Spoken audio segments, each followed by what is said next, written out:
All right, how goes it, everybody? Kenn Bosak here to talk about Bitcoin and Bitcoin accessories, and as always, I'm here with Rice Crypto and Crypto Mac. How goes it, everybody?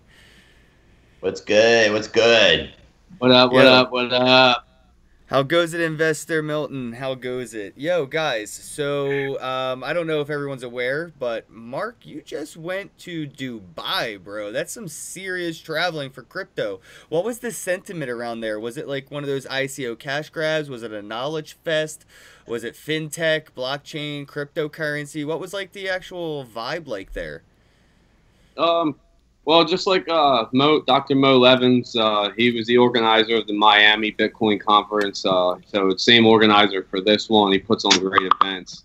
Um, it has a little bit of both. So you kind of have your several ICO pitches, which was actually beneficial. Three of them got to split. I believe it was 100,000 grand prize Whoa. um, for funding from the event itself. So that was a pretty cool thing to see. So you had a bit of everything. You had ICOs, and then you also had like things from like different like different. Your mic cut out, Mark. Can you hear me? Yeah, now I can. All right. Yeah, so they had like a little bit of everything as far as like what there was with ICOs. You also had several products as well.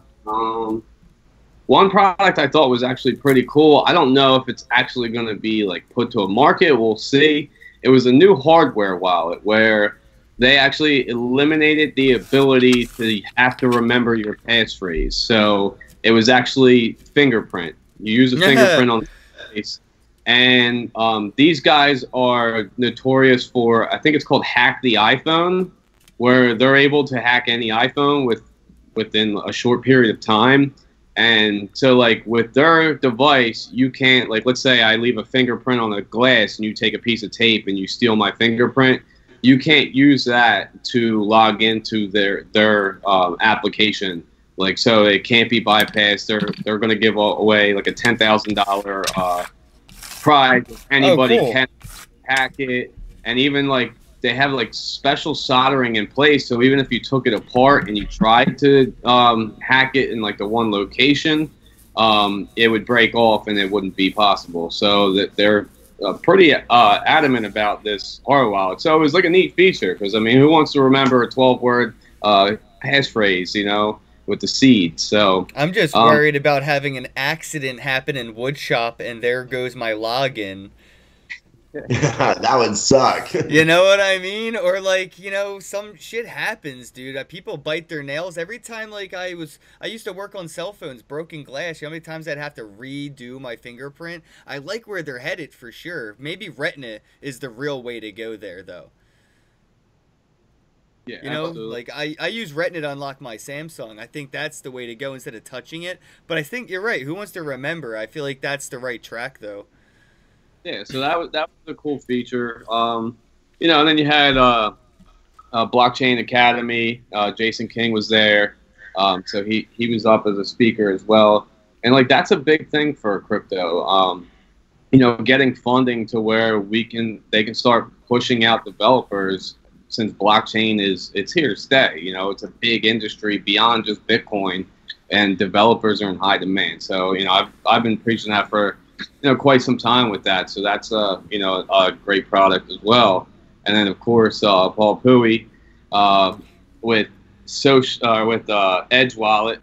So he was there. He was going to go talk about Edge. He's like, everybody knows what it is. And then he broke down like fundamentals of the basics of private keys and upcoming forks and how to prepare for them. And That's even what I him. like about Paul, man. He isn't there to sell you anything. He's there to enlighten you.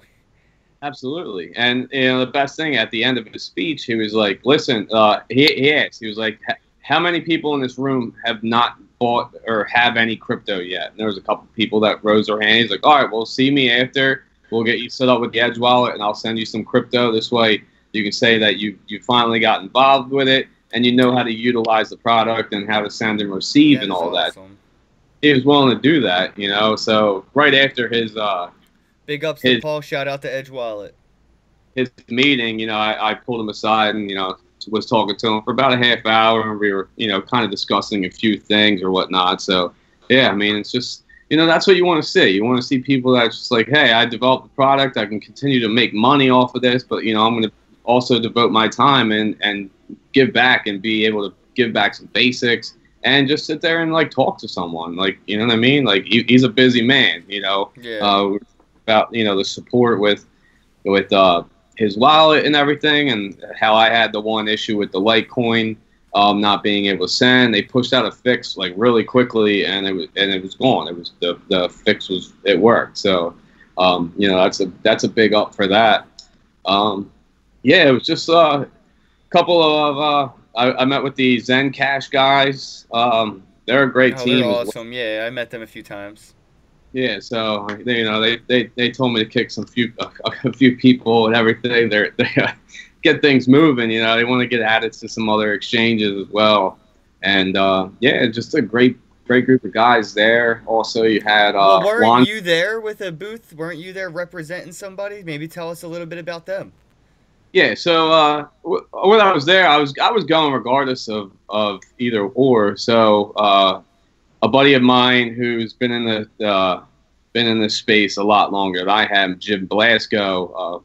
Unfortunately, his wife had to get surgery, and he had a booth set up and wasn't able to make it out there. And because I know the developer behind a lot of the things that he does, I know the product well enough. So, I was able to help him out and be like, hey, I'll devote my time instead of walking around. I will, hand out your business cards or whatnot. And, if anyone asks about the product, which is Aspire, he's been going around for probably almost 2 years now preaching Aspire. So it's not like he pushed it to market. He wanted to make sure that the KYC is in place, since it's it's based out of Las Vegas. It's a great product. The reason why I like it is several reasons. One, that it actually does solve two of Ethereum's biggest problems. The first would be the price of gas for Ethereum. You can only send about 200 transactions in Ethereum. It runs about $1,000 in gas to do that. With Aspire, you're going to always be able to send $1 million worth for the price of one Aspire. So right now, the ICO price would be $1. So it's always going to be one Aspire, regardless. Another thing that it does take away is it prevents the ability for the 51% attacks. Based on that, it does the three things it utilizes. It instead of utilizing Bitcoin's core, it uses Litecoins. Cool. Big fan of Charlie Lee, so it does utilize the latest core there. But then it also has Feathercoin and Peercoin, which are older coins that came out not too much after Bitcoin did. And what they have in their code is advanced checkpoints. So basically, the blocks that come through, it's constantly checking to make sure there's no double spends. This way, it avoids having to be able to be hit with the 51% attack. So those are two things that goes on, especially being able to broadcast, 1 million transactions for that cheap. Like that's absolutely incredible. So I know it's planned to release sometime this year. He still hasn't set a date for it yet, but it's definitely coming. So, he already has several coins in the market. You have Unbreakable Coin. You also have eBoost, and then you also have Voxel. So these are three other coins that are already. Unbreakable Coin's been around for about 4 years now. So, he's been doing it for a while, and he also owns things like Bitcoin Talk Radio.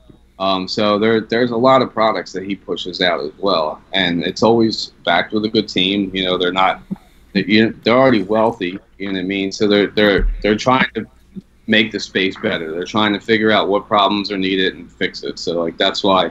I've always appreciated him. He's always had my back when I had questions in the beginning.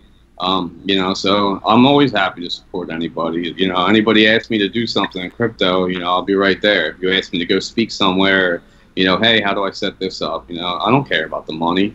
you know, I want to get up more people in the space because I believe in everything blockchain, Bitcoin, and everything related. You know, this is what I do for a living. You know, and I like I said, if you do something that you love every day, it doesn't feel like work. I haven't felt like that work. Yeah. You know, So what have you taken away from Dubai though, man? What kind of like, you know, tips can you give people? What kind of like exclusives? Is there any project that you fell in love with that you were there, or anything that really caught your attention, or anything that you saw caught the audience's attention really? I mean, the hardware wallet was definitely, you know, the top of the list. Okay. As far as ICOs, I mean, a lot of them, I mean, you're kind of running into like the same ordeal with the same things. A lot of people are trying to gravitate towards like rewards products, like where you're, you know, shopping, but they're trying to add it like all into like one, where it's like, okay, you'll get rewards from GNC or rewards from like Radio Shack, and you know, but there's no products behind it yet. The other thing would have been like esports. There was several esports ICOs, which we do have a lot of them already in play. So, you know, but like Paul was saying, you know, let people fork. It's the only way to figure out what's the real one, and you know, give them the chance to prove themselves, and if not, you know, that's what happens. So Let my people fork. Like, I had to agree with it, you know, because for the longest time, like, well, this isn't needed, and it's just like, you know what, like these projects that do fail, it only strengthens the ones that are exactly the same thing that came before it, and it just shows that, like, hey, like, this one's definitely here to stay. So, yeah, you know, you gotta let people fork. It's their vision, it's their dream. They're putting the work behind it, regardless of what's going on. It's kind of like I took to Twitter the other day about, you know, the whole Bitcoin Cash, and you know, I know people are definitely against Roger, you know, with the whole, you know, running the Bitcoin account and everything, and I agree, maybe he should step down or give it away. It'll take a lot of the trolls away from him, but you know, at the end of the day, like, we got to stop fighting in community wise and like strengthen, you know, Bitcoin Cash or Bitcoin. It's not the enemy; the banks are, you know, and we're fighting each other. If we can't get along together, man, like it's a longer road. So it's kind of being a little bit more mature on both ends as far as that goes. True. But yeah, I mean, there wasn't that a lot of those ICOs. I mean, a lot of them I know is you did see a lot of people that were saying that they weren't into like blockchain or Bitcoin or anything like that, but they had products, and they had, you know, like one of them was like green energy, trying to from the bone. Yeah, you know, he looked like he was hiding it from the teacher or something. No, I'm fine. I'm trying to pay attention, man, because I haven't had a chance to talk to Mac, and like I'm definitely interested in this. Well, Dubai. ask Mac how Dubai and bongs are, because I heard that was fun. Yeah, the bongs are definitely illegal over there. Oh no! Smoking in public is like high. It's not like, I want to say it's illegal because like everywhere you walk there's a no smoking sign. Like, so the only ability to smoke was either in a basement of a hotel, or they have like a bar. Because even drinking, like they'll arrest you for being like drunk in public. Like, it's a serious crime apparently. So even smoking, so you can only smoke in like hotels or like out back of hotels. But I mean, of course, you still saw people smoking cigs like on the streets and everything, but it clearly shows no smoking. Like, out front of a mall I was at, there were signs out front. Like, you would think, hey, a mall, like most people would smoke out front of a mall. Couldn't do that. Wow. I was told that like vaping was like I shouldn't even bring my vape to vape nicotine, so I didn't bring it. And then I get to the conference, and there was at least like 30 people with pens and stuff. And Oh, come on, because they're fucking millionaire crypto fucking dudes. They were like, I'll buy my way out of this fucking situation. Oh, well, you can over there, man, because it's not like the U.S. where it's like, I need a lawyer. They're like, nah, the crime's 3 years. Like, that's what you get. And then when you get out, whoever you want. Like, at least that was like my understanding from it. So, you know, it's definitely a different culture for sure. But it's like diverse. So a lot of people in Bali actually aren't even from there. So a lot of people there were from like the Philippines, Indonesia, you know, basically like any Asia. You know, that was majority of the cultures that I ran into. But like even like with the culture there, like it's like prayer. So every time I don't remember how many times a day that Muslims pray, but I want to say it's like 5 or 6, maybe even more. So like during scheduled prayer times over the loudspeaker, you hear like praying like throughout the city over loudspeakers. So you know that was pretty cool. It's different. You don't hear that. You know, all you hear in America is church bells. That's pretty much all you get. You know, so it's cool to go to another country and learn about their culture and you know what's acceptable and not. You know, trying to eat with your right hand and do everything with the right hand because the left hand is like, I guess it's like considered like dirty and like disrespectful. I heard that's because that's the hand you wipe yourself with. I mean, it's I not could the hand be wrong. But it's like, I ain't shaking that hand. You don't have toilet paper in your house. I know what you do with that hand. So, I mean, like, I'm sure it was definitely a culture shock, though. Oh yeah, but it's so wealthy. Like, is it crypto friendly though? Did you see any like Bitcoin ATMs or any businesses that accepted crypto in the area? Anything like that?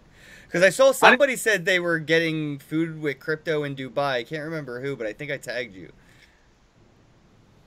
Oh, that was Crypto Bobby. I don't know if no, I don't think he said he was paying in Bitcoin. I think he was he was up at like 4 o'clock in the morning trying to figure out a place to eat at that time. Oh yeah, 4 a.m. he was having lunch.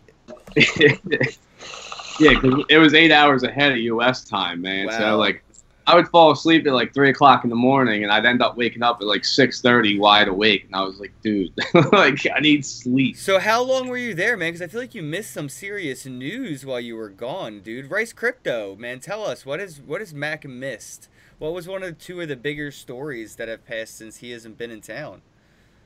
I mean, one of the biggest things I think is that New York Attorney General, when he issued those statements to all those different exchanges regarding different rules and things that I think they were expecting for these exchanges to actually do as far as upcoming regulation. And Mark works for Kraken, and Kraken was one of the first exchanges to come out and just basically we're just like, we're not down. So, you know, I definitely got to give a shout out to Kraken, and you're probably going to see more exchanges doing this. And, you know, that's where you're going to see that separation of these different kinds of exchanges. You know, you're going to see Poloniex obviously is going to jump on board because Poloniex has come out and said that they will be the first compliant exchange in the United States under the coming regulations of SEC and the CFTC. So that's pretty interesting.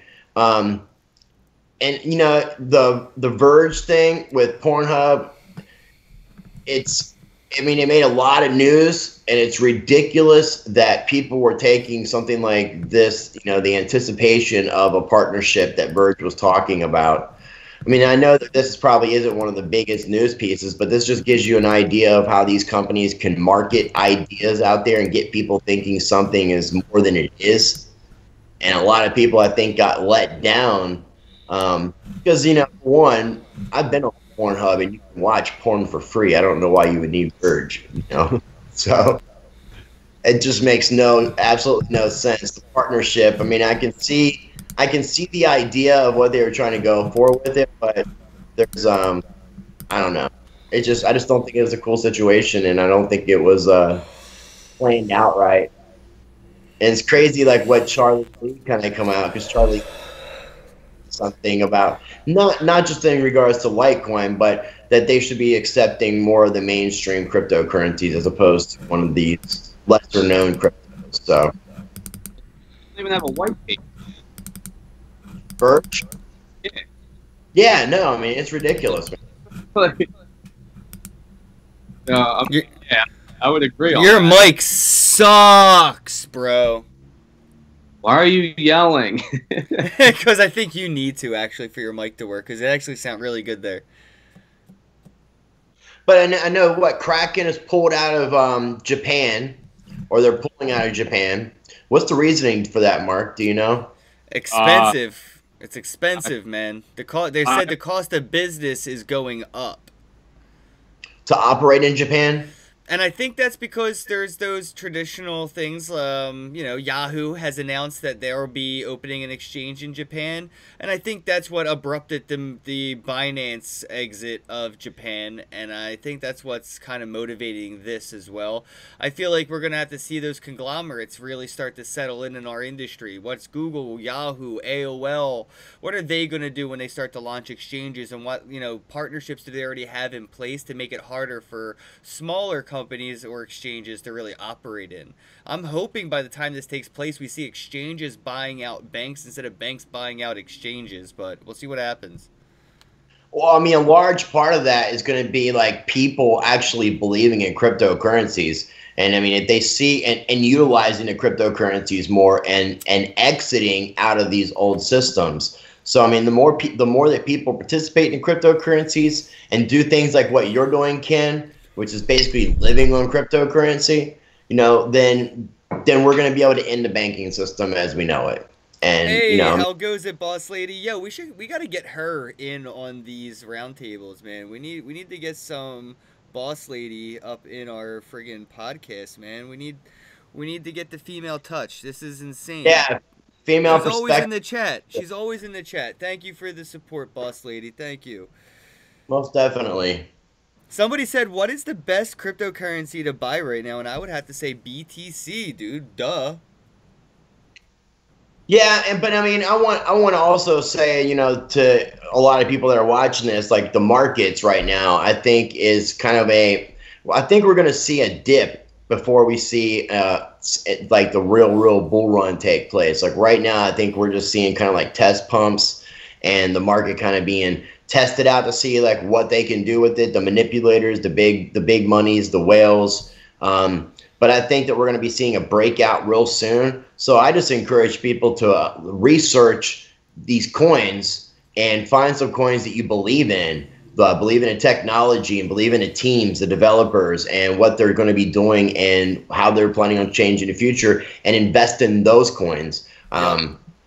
But definitely Bitcoin is, the big dog, and I think people need to all around support Bitcoin because everything right now is judged by Bitcoin in the space. So I think it's important that we all rally behind and support Bitcoin as well. If I had to pick one right now, I probably would say EOS. Obviously, they're going on their own blockchain in June. The only thing you will see a price jump continue. But when they do launch, I'm not sure how many people are aware of this, your funds will be locked up for 15 days. I believe it's 15, maybe 30. I think it's 15, though. It'll be locked up for 15 days, so you might see that dip right before then. So you might see a sell-off because some people might not like the whole being locked out of their funds for that long. So, but I think up until then, you should see pretty steady rise for the most part when it comes to EOS. Yeah, actually, I didn't think about that. That's a good point, dude. They're going to lock them up, and I wasn't thinking about the sell-off because people don't want to hodl. Because I'm such a hodler, I was like, oh, goody, it's going to be in cold storage for a little while. Who cares? But some people do care. That may affect it beforehand. I think that it's the 1st, right? I think the lock starts the 1st. Yeah, I believe so. I don't remember what time zone, so I'm going to look more into that for everybody. That June 1st? Yeah, Yep. June 1st. I can't remember the exact time zone, but Exodus is doing it. If you want to register your tokens, I have a video I'm wrapping up. I'll have it done soon, showing people how easy it is to register your EOS tokens from the Ethereum blockchain onto the EOS blockchain. That way you actually get your EOS tokens, because I'm pretty sure if you don't register them after that, you're probably holding some useless shit. Yeah, At least from my understanding. Do you know, because I had heard that Binance, if you were holding your coins on Binance, that they were just going to go ahead and do that for you. Is that still remain place. Yeah, but you don't have your private keys, so that's Right, what no. you're foregoing. Yeah. No, I understand. Now, Yeah, if they mess something up or they get a hack or whatever, a glitch, you may be worrying about your funds. So that's the only reason I have not to give Binance my money, for that reason. But they did say that they'll take care of it, no problem. I just don't know how I feel about giving my private keys to somebody for anything like that. I like to have control of it, but a lot of people are tech savvy, especially financially tech savvy, so it might be the best route to go is to leave your shit on Binance, as long as you're okay with whatever could happen happening, you know? It is an yeah, exchange. yeah. You definitely got to educate yourself. I mean, it's very important not to leave your stuff on exchanges. So, I mean, if you do leave stuff on an exchange and something happens, know your risk. That's why, we all encourage everyone to educate. It's really important. I mean, I've seen some people make some crazy mistakes. So, I mean, it's definitely, not sending funds to the right kind of wallets. What was the biggest mistake you made, man? Here, I'll go first. Ready? I have two of them. All right, so I went and started trading and thought I was the shit, and I wanted to do a quick trade, and I didn't put enough zeros before the number after the decimal, and I bought a lot of Ethereum Classic for a very premium, and it was really sad, and I was upset, and I don't know, and I ended up holding them, and I still have it, so it's fine, it's whatever now. But at the time, it was like, damn, I didn't even think the exchange would let me fuck up that bad. Like, I just paid double for every coin I bought, all because I didn't add enough zeros after the decimal place when I went to edit my order. So that was my big dumb move. Let me ask you a question though. Were you high when you were doing that? No, I should have been. I was sober minded. I was like the wolf Where he messed up. If I was stoned, I probably would have saw that, or I would have been taking my time a little slower and noticed it, you know. See, I've made those kind of mistakes because I was high and I wasn't really paying attention to what I was doing. Whereas if I wasn't so high, I would be a little bit more on top of it. So that was my biggest mistake, was trading high. So like I had to be more focused so I could pay attention to it, because I get high. I start getting sometimes into my own little zone, and I can't necessarily stay on track where I want to be. I'm the opposite. I wasn't focused. I was sober minded. I remember this. I came home. I started trading, and I was just going too fast, and I was like too confident. And I remember it, dude, because I'm never gonna forget to double check every time a price before I put an order in. Like, that's just a given. Mark, what about you, man? What I know you've been in the game a minute.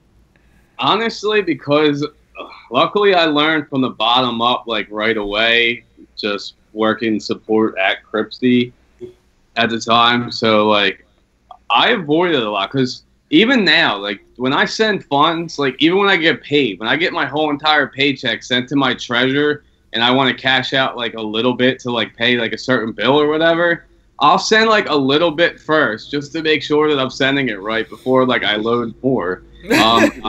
Just a habit that I do. I'm happy to pay the transaction fees as long as they're cheap. But I guess like mine would only be that like, yeah, I did invest in BitConnect, but I didn't lose money, but it was still a stupid choice to do that. But yeah, like I went and took a high risk on that. And, well, you went in saying, I know this is a scam. For sure it's a scam, but hopefully I can get out before they scam, right? Like, you knew.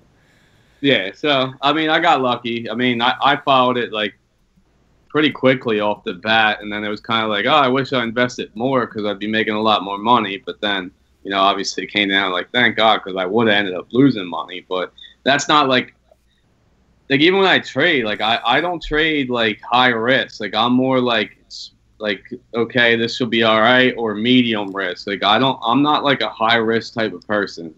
It's just not. Maybe in gambling world, like sports, but that's pretty much it. That's another thing that was illegal over in Dubai. You can't gamble. They block all the websites. What? And I get a VPN to correct. They got all that money and they can't gamble in Dubai? Were there what do they do with all that money? Were there strip clubs there? No, I don't think they even have them, right? there's a club. Yeah, I think there are. I was like reading about it. Like they were like, yeah, if you're a woman, like it's bad to go because they'll think like you're a hooker, and then like if you tell them no, like they'll just think that like you're just playing, and they'll continue to like approach you. But then like that was like, it was weird. It's like you have a club, but then like if you step outside drunk, I know, like drinking and driving's like the biggest no over there. They'll throw the book at you apparently. Well, that's good then. They should. People shouldn't drink and drive. Good shit. Good on them. Yeah. So, but yeah. So I think I read up that there was a club, but it was just like there was no chance of me doing any like thing. I was making sure I was a law-abiding citizen. Like I was not trying to do anything, even smoke a cigarette. I was like, nope. They were like, do you want a room that's smoking or non-smoking? I was like, I need a smoking room. If that's the only place I can smoke, then like I don't care if my clothes are going to smell like cigarette. Even though I'm not a cigarette smoker, it was the only option I had for nicotine. So I was like, well, my clothes will stink for like a week, but whatever. Like that's a bummer, man. That is crazy. It kind of makes me want to live there, though, because that sounds like clean living. Like, as a citizen, I don't have to deal with all of the people's, bad habits in public. I kind of like the sound of that. Yeah, but you without marijuana, you would not last. Nobody would like me. Not at all. Not even a little bit. I'm kind of a dickhead if I don't smoke. Like, just leave me. I'm antisocial. The only thing that makes me... This is my social lubricant. So, Rice, what were some other stories? Did you see Coinbase buying Cipher Browser, Earn.com, and some other stuff they've been gobbling up? And they're adding ERC20 tokens. They're adding the support to withdraw unsupported Bitcoin forks. Coinbase is stepping it up, man. Yeah, I mean, I'm actually really impressed with what they're doing. I noticed that there was a lot of announcement that came out with their buying up other companies. Another thing that I think is really important too, not only the fact that they're acquiring other companies, that they're kind of building up what they're doing, and they're diversifying with how they're being able to add more options for customers. I know that they started a program where they're going to be investing in startups as well. That's something else that they're going to be doing. So not only had they been trying to grow their company and diversify their company, but they're adding the option where they're going to be investing in other entrepreneurs and other companies in the cryptocurrency space. So I got to give them big kudos. I think it was Earn.com's owner or CEO that they ended up making their CTO, their chief technical officer, if I'm not mistaken. So not only are they acquiring these companies, but they're utilizing the people in the companies that they're buying and adding them to the Coinbase stack, which I think is great. Well, that's really the only reason they purchased that. They only wanted him, so they had to kind of buy the product just to get him on the team, from what I'm understanding. Okay. Well, I mean, that would make sense. But, I mean, it's not just the Earn.com stuff because, I mean, they've acquired a couple other things, the startup stuff. So I think it's awesome what they're doing, the ERC20 token thing. I think because it's opening up more avenues for people, and that's what we need to have. We need to have more avenues. Forcing that, right? Robinhood, Abra. Oh, all kinds of things are forcing their hand, man. I mean, not only that, but since you mentioned it like that, I mean, even exchanges like Kraken and Binance and Bittrex, they're going to be lowering their fees to stay competitive with things like Robinhood. I mean, because of the zero fee thing going on, it's going to affect, people, if they were smart and they wanted to avoid the fees, they'd be going to these zero fee trading areas. So if the exchange fee, you're just paying it on the spread more than actual fee of purchase and stuff. There's still like a little bit of a spread. That's where the fees come from. But yeah, it comes across where, you see one product, one place moving and others follow suit. And, you always look for additions to the team that are going to help build. And, you always constantly want to come out with other products. And that's what takes away from a lot. Like a lot of, what a lot of people don't understand is, like, for instance, for like mistakes, like sending the wrong crypto to like the wrong wallet. Like if it is possible to recover them, it takes time. when you're trying to develop a bunch of products and everything, you don't want to be taking the developer away from, you know, his duties at task to help further and build the company to help produce better products for the clients. And then, you know, when someone made a mistake, when, you know, the deposit thing's there, like, hey, like, these exchanges aren't responsible when you send it to the wrong address, you know, and a lot of people get really upset over mistakes that they make, but you know, you have to also, like, that's why I've always, like, been able to say it from, obviously, like, a customer service standpoint, but also as, you know, some leader and on these sites as well. But once we explain, though, that customer service is just another way of saying security exploit or security vulnerability, you know, people start to realize, oh, okay, yeah, you're right. Like, yeah, you're right. Customer service is great to have until somebody calls AT&T and has your number ported to a different phone. You had all the security in the world till you realize that customer service fucked you. So fuck customer service. Be your own customer service. Be your own bank. And, you know, we got to get there by showing people, like, that's the benefit, you know? Like, you are your security. That's one of the first steps before you even start doing your job, is that you have to make sure that your phone is not being able to be ported to another phone number. So that's when you have good security, you know, that's the basics, you know, and that was what Cryptsy lacked. And you've seen what happened to Cryptsy. It got hacked. Like, the owners happened to a lot of other wallets and stuff too, though, man. It happened with that parody hack, and the white hat hackers had to hack all the money back. It was like millions from like what were some of the projects? Swarm City was one of them. There was a couple they were hacked. Like, it happens all the time, man. Yeah, it's important. Like that's like, I feel like a lot of places lack. It's like, get security in order first. If you don't have security, then I just thought of this, dude. Yo, what do you guys think of Binance? Because they just added those whitelist addresses, and that's my favorite feature, dude. Whitelist addresses. What exactly is a whitelist address? Could you explain that to me? Mark, you know what a whitelist address is, right? You worked in exchanges. Yeah, so Cryptsy, we used to do it all the time. So, I mean, you're basically, the address is approved, you know, to be able to send to without, like, any hesitation to anything. Because it's your, let's say you're Brian Armstrong and you're trading on my exchange and you need to move your funds quickly. Like, at Cryptsy, we had, like, the limits. Like, now you have, like, limits everywhere. But, like, Cryptsy, we had like really high limits even when the price was like really, really low. So I know, like, I'm going to throw it out there then with big scammer Josh Garza. He was like the original OG of crypto scamming when it came to like a coin creation, not like Mt. Gox style, but we had to whitelist his addresses because he needed to move funds very, very quickly. And, you know, so it would always block. It's like, okay, if it was X amount, like if it was like $100,000 or more, like it would be held until like a manual approval. So when you whitelist their addresses, anything that was being sent there, it's cleared. Like, you don't have to worry about it. You don't have to confirm anything. It's just, okay, I'm sending it to this address.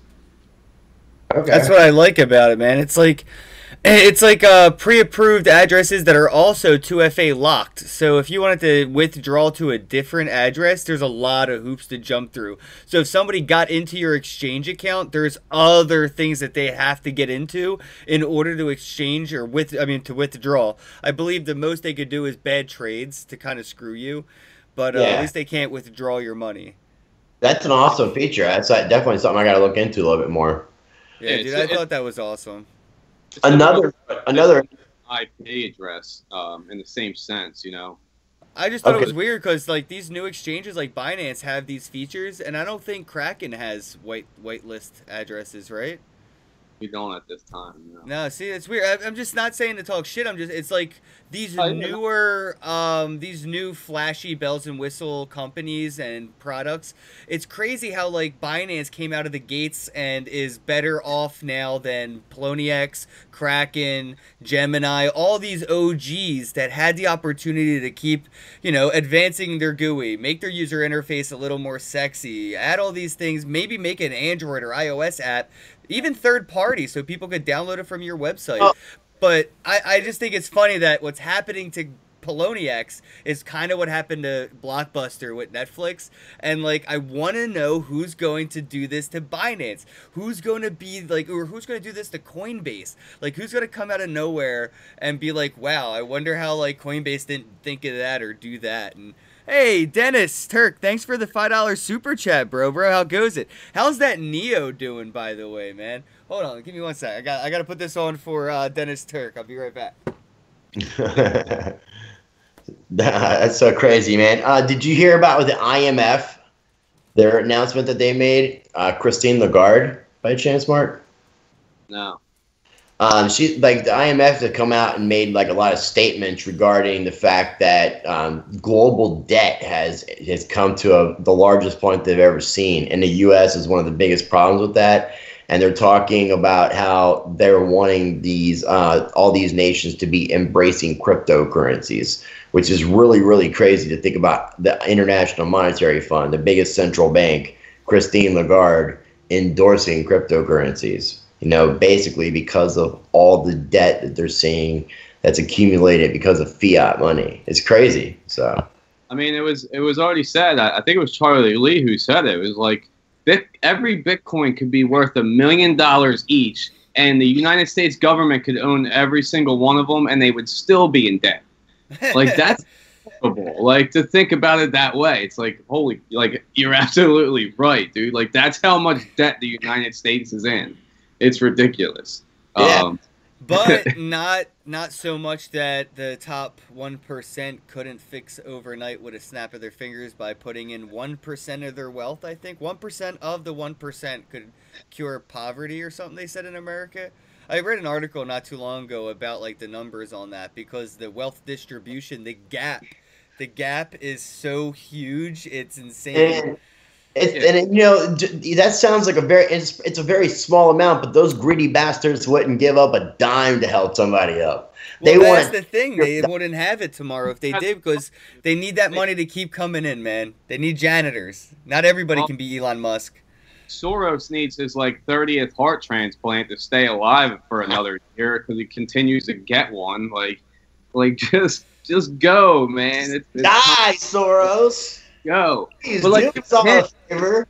He could put like, I forget what the number exactly, but he could put that amount of money into Bitcoin right now, hold it until the next halving, and he would make $300 million or 300 billion, something like that, just by holding it till the next halving. Like, right now, since you said that, that's another big news announcement. George Soros has said that he's going to get involved in cryptocurrencies, as well as the Rockefellers getting involved with venture groups. So we're seeing the big people, like the big people getting involved. Now, I don't know what Soros is going to do. If Soros should do what you're talking about doing. But Soros could play the other end of the stick and just try to short the hell out of Bitcoin. So, yeah. And he's got the money to do it. Yeah, so I mean, it'd be interesting with them. I think the funniest story I saw was, how about the one dude that he was the Bitcoin heist guy and he escaped from prison on the prime minister's airplane with him. Like, they didn't even know he was on the plane. Was this in Iceland? I forget what country it was, but he was arrested for a Bitcoin heist. And then they transferred him to a minimum security prison, and he escaped. And it just so happened the prime minister. I did see that. And he hopped on the plane, and they had no idea he was there until the plane already was gone. He was probably talking to somebody about Bitcoin. That's how he got caught. He was talking to the goddamn stewardess or the flight attendant, and he was like, "Yo, have you ever heard about Bitcoin before?" And they were like, "Oh, that dude, he's on the plane, man. We got him." Yeah, well, that's another thing, man. New York, man. Let me tell you that. Oh, All right. that's right, dude. Please, please let us know what's up because I saw that, but I didn't want to dig into it too much. Let me know. All right, so I'm leaving New York to go to Dubai, and I'm literally like already through the gate. Like I was there like 3 hours early because I had to take an Uber from Philly up to there because all the flights out of Philly I would have been late to the conference because there was a 10-hour layover on the way there. So I'm literally about to board the plane. I'm walking down the terminal, about to like turn down the last terminal, and a guy pulls me aside behind this like, rope thing, and he's like, "Can I see your passport?" I'm like, "Okay." And he goes, "Where are you heading?" I was like, "Amman, but I'm heading to Dubai." I was like, "But my layover's in Amman." And he goes, "So you're not like staying in Amman?" I was like, "No, I just have a layover, and then I'm going. Literally, my plane leaves an hour later. So as soon as I get there, I'm going to be boarding. Like you usually board an hour later." He's like, "Okay." He's like, "Well, what are you going for?" And I was like, like you don't say work because then a lot of times they'll be like work visas and stuff like that. You know what I mean? So it's like I'm not really going there for like actual work. It's related to my industry. So obviously like the best policy is not to lie really, but it just like started getting like really personal questions after that. It was like, well, how much money are you traveling with? And I was like, I don't carry cash. And he was like, okay, well, who do you work for? And I was like, Who's asking you all this, man? what's that? Who was this asking you all this? This is like I don't even want to say TSA. I guess maybe he could be still labeled that, but like he wasn't like in the terminal area. Like he was literally like right where the plane was boarding, and I was the only person pulled aside. And then he was just like, after I had the money question, he's like, "Well, who do you work for?" I was like, "I'm a general contractor. I'm an IT guy." He goes, "Okay." He goes, "Well, why are you going to Dubai?" And I was like, I had a family member, like my brother-in-law's sister-in-law, and her husband had just moved out there, and it's technologically advanced. Like it's a great country for technology. Like they're ahead of the time. Like, well, and I was like, while I'm there, like there is a 2-day conference that I'm going to as well. He goes, "All right, well, what's your email address?" And it was just like, all right, so like I gave him a burner email address that like I just used to like pay my bills and stuff with. And then he was like, "Okay, well, how much cash are you carrying?" I was like, "I already told you this. I don't carry cash." And it was just like real personal. So I was like, That "Is is it like?" so weird. It was like, well, actually, the first question was like, "Are you former military?" And I was like, "No." He goes, "Are you sure? Because you definitely look like someone that's former military." So like that question had me thinking like, because I know like they're scared that like a lot of people like fight in the military to get out, and then next thing you know they're heading to the Middle East to like join the other side. So I'm like, is it my beard that like I look Muslim and or is it like you think I'm military and I'm going to join the other side? Like I said this all in my head, not to him. But like these are all the questions that I'm like thinking about like to myself. I'm like, this is weird. And then like he was just like, all right, like can I see another form of ID? I'm like, so I whip out like my driver's license. So he's like matching the, because I look the same as my passport, but I don't have the big beard. And now like my hair's a little bit grown out, but like my face is the same. Like I look the same regardless, unless I'm completely shaven. Then I look. My pictures look so different. I look like two different people on my passport and driver's license. My Florida license, man, I look like a neo-Nazi for some reason. My head was completely shaved. I was shaved facing.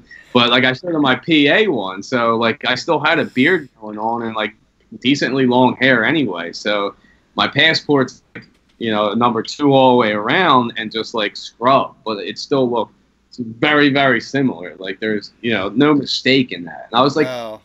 My name's Mark Ross. I have 2 first names. Like it doesn't get more American than that, bro. Like Ricky Bobby. I never dude. left the country before, but I probably won't wear my Bitcoin hat when I do. Now that I think about it, I mean that's for sure. But then it happened on the way back again. So I get back to New York, and the first guy, and I wasn't thinking this time because I was up for like 36 hours on the plane. And like I had a 11-hour layover in Amman, and there was like nowhere to like lounge to lay in, so I stayed up the whole time. So like I was up for like probably over 36 straight hours. So like I was just, and I still had to Uber home from rush hour traffic to Philly, so I knew I was like another 2 hours. So damn, that's a trip, dude. I'm wearing my blockchain School of Academy shirt on the way back. Did you make any content? Did you record some interviews at booths and stuff? Nah, because I was at the one booth. Oh yeah, true. Like the people that I wanted to interview were like busy. Like Jason King would have been one, Paul would have been the other. You know what I mean? Like, and then the owner of eBoost was there. You know, so he would have been a third. But these guys were all like busy. Like they were all leaving like right away from the conference to go to like other countries and still like promote out in those countries. But like on the way back, I'm wearing the blockchain School Blockchain Academy shirt. And the first guy was like, "Hey, how you doing?" He's like, "So you were just traveling alone?" I was like, "Yeah, I was out there, you know, for a 2-day conference, like blah blah blah." And like he was like, "Oh, cool." He's like, "Well, what do you do?" I was like, "I'm an IT guy." He's like, "Okay." He's like, "Do you deal with Bitcoin?" And I was like, "Yeah." It's like whatever, dude. Like at this point, like I just want to go home. Like yeah. I was like, you know, it's like kind of like stock market exchange type of ordeal, you know, like Forex and stuff. He's like, "Oh, all right, well, have a good day." And like he was fine, like that was the only question, like real cool. And then like I'm about to walk out, and like obviously you have to get your bags checked like one more time before you like leave the building. And like the guy pulls me aside, he's like, "Oh, you're traveling alone?" I was like, "Yeah." He's like, and then he started like asking like even more personal questions, and it was like, "Oh, like so do you like?" And like he was like, "Are you dealing with Bitcoin and stuff?" And I was like, "I say I'm IT, and like the first thing that pops up is Bitcoin. Like what? Obviously I'm tagged now or something, like, or they've seen our YouTube videos or something, and I stand out now or something." I was like blown away. I'm like, "Dude, like here, check my stuff." Like, and he's like, "Well," I was like, "Yeah." He's like, "All right, you're good to go." I was like, man, I'm never flying out of New York ever again, man. I fly from Philly, I fly from Florida, dude. I never get that much happy. I missed a layover in New York. It was awful. I had to stay there for like 10 hours. But Mark, man, what happened to you is fucking ridiculous. And like, you know, I mean, if something like this was to ever happen in the future, I mean, I would first question like, who are you? Like, who do you work for? Are you a federal agent? Am I being charged with something? Do I need to have my attorney involved? You know, because you need to let them know that you know what your rights are. You don't need to be fucked with because of, you know, who you are, what you look like, or anything like that. That's discrimination. And yeah, so I mean, like, yeah, it was like, that's why I was like, you know, honestly, it's the best policy. That's what I went with. Like, I don't really have anything to hide. You know what I mean? It's not like I'm trying to, you know, travel with guns or, you know, bring back, you know, terrorists with me or anything like that. Like, you know what I mean? So like, that's why I gave them like my what I use for pills or anything like that. Like, it's like, you know, and I have procedures in place. Like, if they want to search my laptop and everything, like I know how to handle that. Like, with everything, like there's TSA locks and everything on them. So like I know what goes on, and there's no chance of them getting into my laptop and you know exactly what to say, because I've been trained on that. You know, for security reasons. You know, when you work in this field, like, you know, I've been blessed upon that like I've actually learned a lot of things about security, especially while traveling with a laptop and stuff. And a big thing that I'm saying, it's not just myself included, but a bunch of people in the industry, like myself. I have a laptop I use for work, and I have a laptop that's personal that I do other stuff with. And, you know, one for one, I don't mix both together ever. Your mic is so shitty, bro. It's killing me because you're on a good point there. I get you. If they see two identical laptops, they like immediately think something's wrong. Like, it's I don't understand that part, but like they want to examine like really, really closely when you have two similar laptops, as if like one, like the one in Oman, they like ran, I guess, like the sense, I think. Like the bomb testing thing on them, and then they're like, "We don't need to look in them, but can you just hit the power button to make sure these both turn on?" And I was like, "All right," and I pressed them both on. They're like, "Okay, they turn on. You're good to go." I'd probably get in trouble because I would have been like, I'd be like, I'd rather not turn them on. Like, do I have to? And then that from there, it's like, oh well, now we're blowing them up. That's crazy. Yeah, Ken, dude. I noticed, Ken, for some reason, whenever Mark's talking and you're typing, like I can hear your typing almost like overshadowing his voice. It's making him cut out. So I don't know if it's 100% him. It might be like partial, but I can I'm whenever not you're really typing. typing. I think I'm clicking with my mouse. I'm not really typing. That I have to get a silent tap mouse. That's for sure. I don't know. I'm just because I just noticed a little bit more of this cutting out whenever you're doing something like that. Nah, my bad, guys. My bad. I was gonna That's no try to do problem. like a viewer call in or something. I don't know. I have a way for them to call so I can hear them, but I forgot to make it so that you guys can hear them.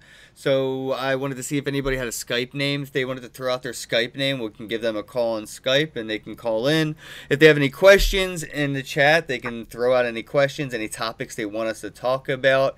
I feel like I should, Rice, this is a little up your alley, dude. What do you think about WikiLeaks Shop now not being able to do business in crypto because Coinbase has frozen their assets, much like the Free Ross campaign? What are your thoughts? I actually just found out about it a couple hours ago, and I have not had a chance to look into it. But any kind of attack that's going on against WikiLeaks is generally coming from government directions. And this happened with banking systems. That's the reason why WikiLeaks started using Bitcoin, was because they weren't allowing WikiLeaks to operate any kind of banking system. Or PayPal or anything. Right, so they were utilizing Bitcoin. So I mean, it's kind of screwed up. But I mean, it's not like Coinbase has a control of everything. But what really sucks that a lot of people, may not realize is one of the biggest investors in Coinbase is NASDAQ, with the digital currency group. And that's something that people need to be aware of, So, I mean, that's why I like these other options of being able to get in. It's great that Coinbase has this news coming, but obviously Coinbase is they're going along with what the government wants them to do so they can stay in operation. They're going to be compliant with everything. They're going to give all our information to the IRS, all this bullshit. So I want to deal with as much of a decentralized company of buying my cryptocurrency as I can, or to try to have it as much off the radar as possible if I can keep it that way.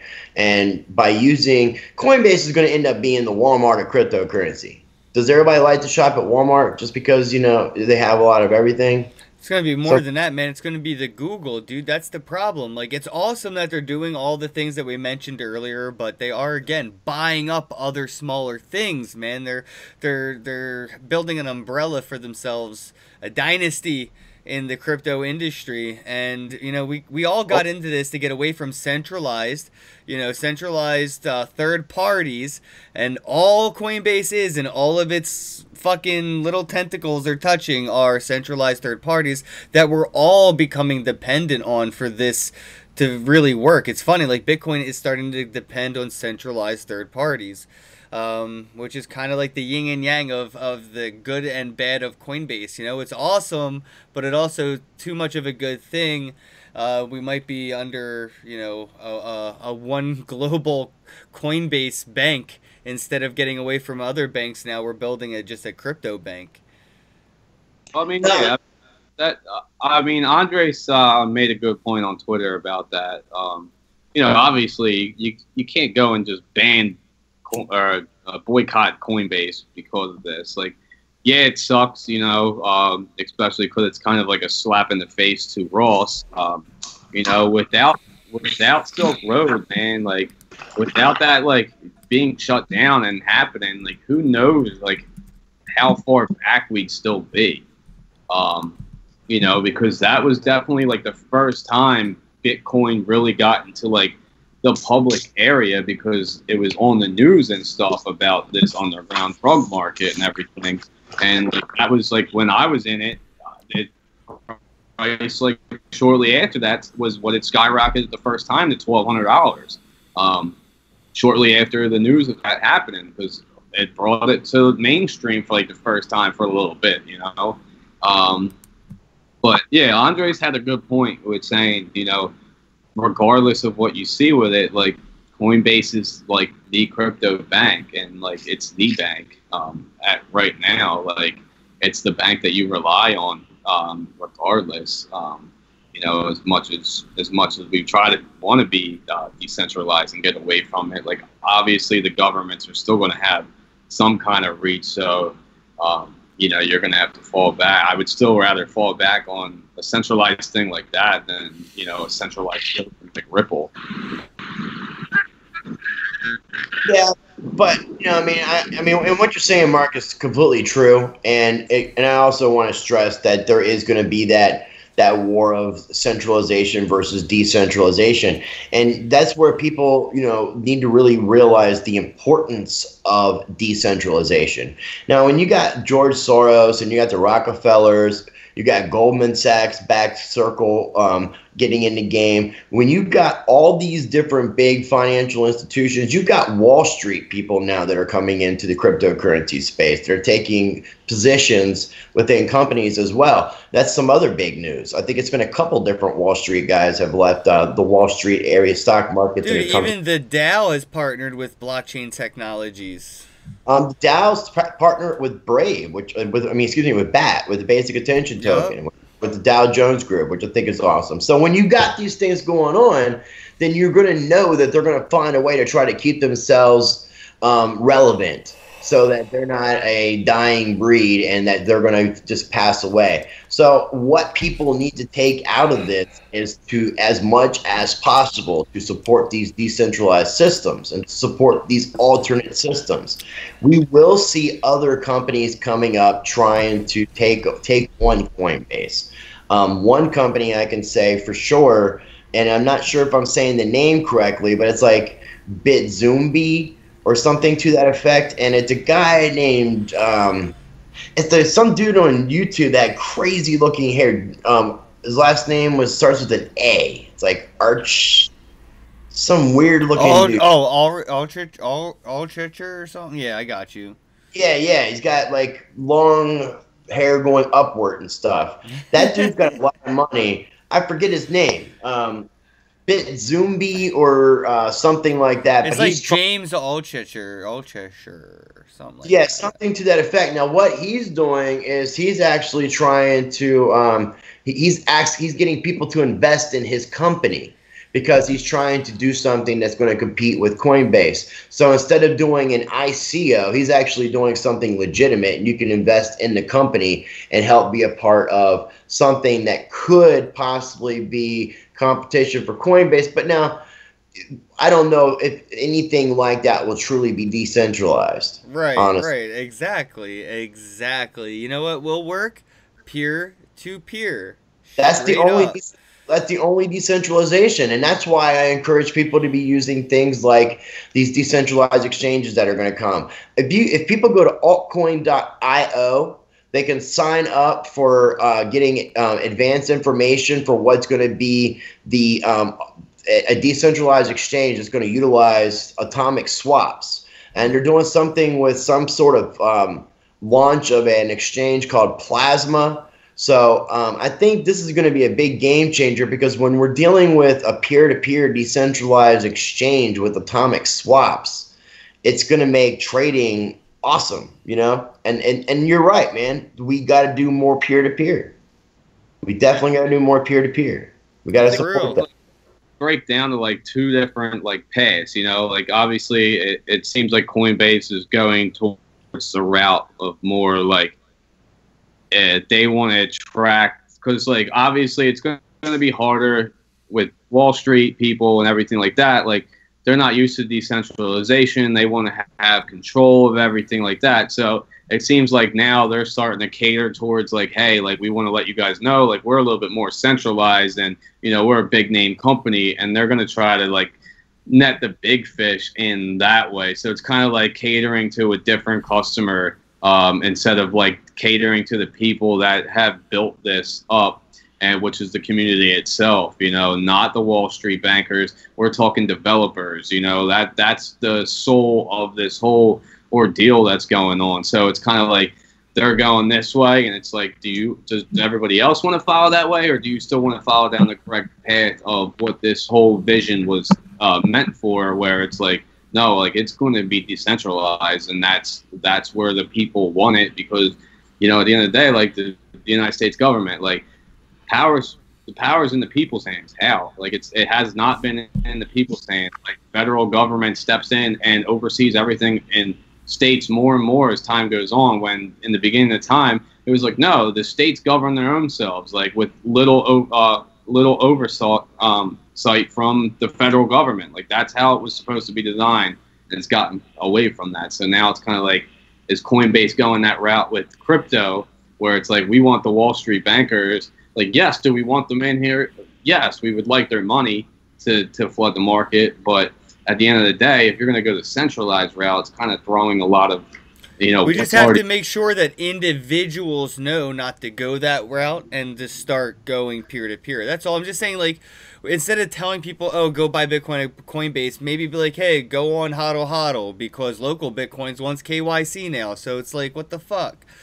You know, there's peer-to-peer, there is ways to do it, and if, you know, if they're asking you, odds are you probably have some Bitcoin. Sell it to them. You know how to get Bitcoin, then you go buy it, you know? Make 5-10%. At the ATMs. No KYC up to like $1,000. Just buy 900. Like Boss Lady was saying, all those Bitcoin ATMs may be going. Everything's going the KYC route, dude. It's insane. Like, even look at local Bitcoins. That sucks. Well, I know the one that that I helped install. It is KYC from 1,000 above. Anything under 1,000, you don't have the KYC on. For now, guys, get in while you can. I mean, dude, it's really important that people understand the importance of centralization versus decentralization, period. Because the way that we've been operating has been centralized. The way our governments, the way our banking system is, it's all centralized. And in my opinion, we're going to see an economic collapse. And when we see this collapse, I mean, who are you going to blame? Who are you going to hold responsible for this? So, I mean, we as individuals need to realize that centralization is broken. We need decentralization. We need to support that, because the big systems, the big monies, the governments, they know that cryptocurrency is taking over. So they were trying to figure out a way that they can implement and control these things more. So, and that's going to be the name of the game. Are you going to let the governments continue to do what they've been doing and just play a new game, a different version of it? Or are you going to wake up and actually start like doing something different? Because that's, I mean, like the definition of insanity is doing the same thing over and over again, expecting the same, different results. Well, if you keep listening and following and doing what the government and the banking systems want you to do, you're just being insane. Stop being insane and do something different and wake up to decentralization and peer-to-peer. That was a good point. Somebody said social wallet has KYC for everything. I was like, well, that's because it's a social media wallet. You know, it's for socially giving funds away using social accounts. It's not really for private stuff. That's like Edge Wallet. Edge Wallet's definitely more for like wallet-to-wallet stuff. That's what I would use. But if you were going to give somebody crypto over Facebook, you know, it'd be at Mark Ross or at Crypto Rice, and you could send them some crypto through social media. That's what's cool about that. But not to cut you guys off, we're coming up on an hour here. I wanted to wrap things up. See if there's any other topics anybody wanted to talk about. Shout out again to Boss Lady. Thanks for tuning in, James. DJ Me Popsicle says, can we have a moment of silence for Mini-Me? Oh, rest in peace, little dude. That is such a sad thing, man. Let's have a moment.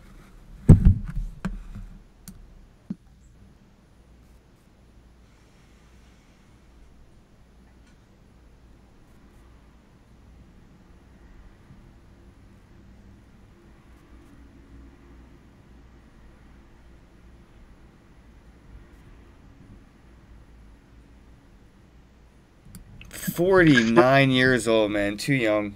Too young." Funny dude too, man. Have you seen some of his solo stuff? He had a YouTube channel, I believe, or something like that. Or he had a lot of like personal videos he made, and they were on the internet. They were pretty funny. Funny guy. I didn't even realize Vernon Troyer died, man. I didn't know he had an earring like that. He only had the one side pierced. That's pretty badass. Suave. as hell, man. Like I saw just like all kinds of stuff that he would do, like he, I guess, you know, people obviously because of his size wanted to use him as like a gimmick and stuff, but he embraced it and he really took to it and he didn't like take offense to it. And it seemed like when he was off camera, he liked to drink and smoke and party and have a good time. He liked girls and ladies. So he was a big pimp, man. He was living at large. So rest in peace, man. Mini me. It's so sad. Oh, man. Have a day. While I'm on here as well, I'm actually getting rid of several graphics cards. So if anyone's looking to buy some for lower prices than you'll get on Amazon and eBay, let me know. Or I post them up on there. All right, cool. Check them out, guys. There are links in the description box below for everybody here. So you can reach Mark right there in the description box below. Give him a comment, get his attention if you're interested. All right, guys. I wanted to see if I could do this right here. If I turn that image on and I do this here, I think I can make it so they can call in. Maybe. Let me see. No. There we go. It's for DJ Meat Popsicle, man. This is my crypto kitty forest. I just woke that up. Man. Just in case anybody wants to call in. I got to give a shout out to DJ too for DJ Meat Popsicle for hooking me up. My very first actual crypto kitty, man. Thank you. Same here. He hooked me up. I got Katy Perry. I need to get one. I would love that. I'm going to make a video on how to breed the kittens. That way, you and me, we can breed cats, bro. We can breed each other's kitties. Yeah, can we breed each other's cats, Ken? That'd be cool. Yeah, we can. I'm about to breed mine. I think it's like $4 to breed them, and then you get another kitty or something like that. It's pretty fun. Awesome. All right, so I think I have this thing set up right where if people call this number and they put in this meeting ID, they could join this chat live right before we wrap things up. I don't know if it's going to work. I don't know if you'll be able to hear them. But, yeah, I figure we can let the audience have the last word if they want it to. That'd be cool, so.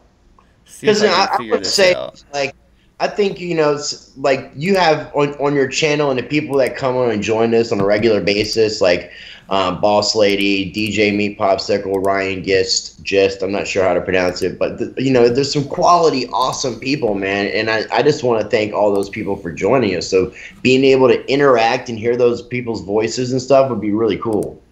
Yeah, I'm trying to set it up because I figure at the end of every live stream, the last 5 minutes or so will either be dead air or somebody's going to call in. Hey, Mac, I think DJ said he'd hook you up with a crypto kitty, so hook him up with your information, man. Yeah, you can get with him on Twitter or hit him up on here. We'll do that. Appreciate that. He's good. Trying to figure this out. I can't get it.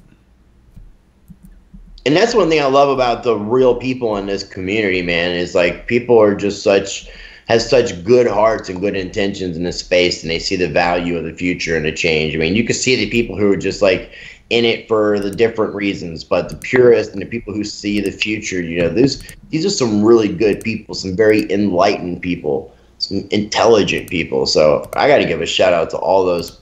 The people that believe in the future, man, and that are a part of this community and give to the community. That's such a great thing. Yeah, man. Like 90% of my friends nowadays I've met because of blockchain. Like it's. There we go. I have more friends in blockchain that I'm not even living anywhere close to than I do like friends locally anymore. Because people are selfish, man. Yeah, that's the cool thing about cryptocurrencies. Like you go down the rabbit hole and you start opening your eyes up to things and you start looking at the world differently, and it gives you a different perspective. And I've done the same thing, man. I've kind of isolated myself away from certain people just because they haven't been positive. They're, some of the people actually kind of like get irritated and talk down, but because of the fact that I'm into cryptocurrencies and thinking I'm an idiot, the fact that I talk about these anarchy type topics, that I try to educate people about the economic collapse. You know, people think I'm pro. We're the ones who are trying our best to educate and steer people in the right direction. People need to stop paying attention to mainstream media. More people are watching people like us on YouTube, and if we can have any kind of influencing effect, the only effect I would love to have as far as cryptocurrencies is to encourage people to stay decentralized and to stay true to the focus of Satoshi's vision of peer-to-peer. Yeah, they'd rather watch the Europeans in Jersey Shore than learn actually something useful or watch something that's useful to their future. Yeah, you can follow the Kardashians or you can follow the Winklevoss. It's up to you. Yeah, either or. We'll see where you're at in 10 years, you know? Right, exactly. See which one you're friggin', you know, still following, or if you're on the same yacht partying it up. Because I have a feeling I'm going to meet those guys, man. I'm going to start using Gemini. I swear to God, I'm going to pump it like a shill just to hang out with the Winklevoss. I think that's what I'm going to have to do. Nobody talks about their exchange. Nobody talks about Gemini. I think if I showed Gemini love, I could probably get on their graces. I mean, Gemini has its place for, I think it's set up more for like the old school people. I'm not saying anything negative about Gemini, but they need to step up their game. They're very limited in what they offer on their exchange. You know, it's how many cryptocurrencies do they have on there? They don't even offer Litecoin, so, you know, it just doesn't serve a purpose. It doesn't serve a purpose for me, you know. I don't know. You're right. So, you're right. That's what I mean. Like, it's just such a shitty thing to have from people that are worth so much more. Like, you know they're better than that. But then there's Binance. Binance came out of nowhere. You would think the Winklevoss brothers would have a Binance because of the fact that they've got all that money. What are they just hoarding it? Are they just hoarding it, not using it? Because, you know, I don't know, man. I don't get it. But I mean, they're going to try to sell out and do what the government wants them to do. They're begging the government to do ETFs, allow a Bitcoin ETFs. That's what they want to do. They want to get involved in those kind of things. So I mean, you know, they've kind of pushed towards that mainstream money route, you know, as far as like Wall Street money. Look at that plug. I gotta put my cape on real quick. Yeah, I saw you wearing that stuff. It's like you're a Spider-Man. A Spider-Man. That's awesome. Is that how you were walking around in Dubai? No, I had it on a table. But the other thing I did forget to mention with Aspire is the platform itself. You'll actually be able to develop ERC tokens like you can with ETH, but you won't actually need a programmer. So the step-by-step guides will be there for you to develop your own currencies and change the algorithms and stuff like that to what you need with no coding experience necessary. You can also watch Ivan on Tech does a couple little quick tutorials about how to create your own ERC20 token. It's like, I think, a half hour, man. Yeah, so I mean, it's so simple. It's so simple. That's why I think people need to educate themselves about that, because you never know who's putting out these cryptos, you know. It might sound like a good idea, but what's behind it? Yep. Yeah. Did you check that out, Ken? No, yeah, I'm just trying to check it out, see if I can do this real quick. And now it looks like people can call in right now. They should be able to. All right, guys, we're wrapping things up. We're going to wrap things up. We're going to let you guys have the last word, and we're just going to go by. Have a day. Check out the links in the description box below. Thanks for hanging out, Chris, Mark. Appreciate it. Everybody, have a night. Much love. Check us out on YouTube.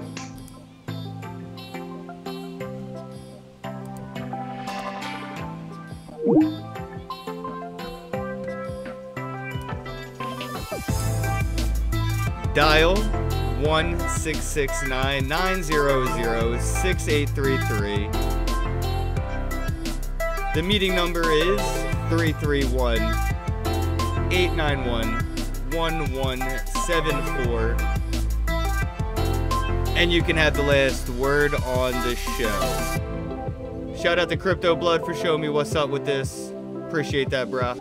Y'all check out Crypto Blood on YouTube. He showed me how to do this. Again, call the number, have the last word, and have a day.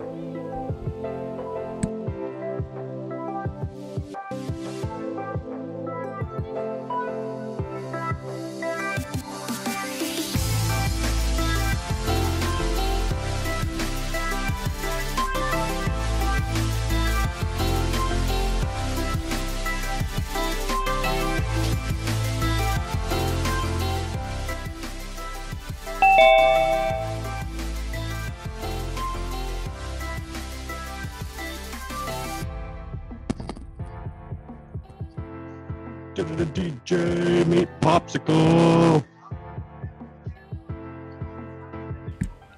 DJ Me Popsicle, thank you for the crypto kitty, bro.